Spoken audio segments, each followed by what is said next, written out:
Escola onde eu sofria bullying. Ai, não dá pra ver. Engolia. Mas isso acabou. Olha, querida, agora é normal que você veja tudo tão ruim. Ao contrário. Eles podem ter ferrado sua vida.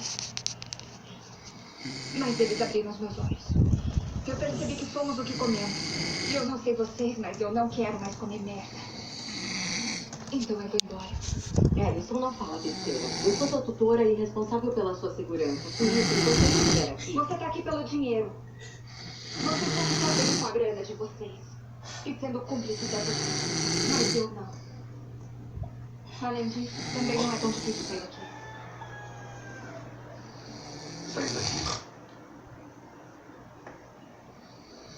Sair como? Eu vou me automutilar. Me levem para outro lugar. E lá eu consigo escapar. Não, não e não. Nem pense em fazer essa besteira. Espera, Mercedes, espera. Deixa ela se explicar. Já vi isso mais de 10 vezes desde que estamos aqui. Aperta um botão e a porta só demora 4 segundos para abrir. 4 segundos e sair correndo. É tudo que eu tenho que fazer. 4 segundos é tempo mais que suficiente para atirar em você.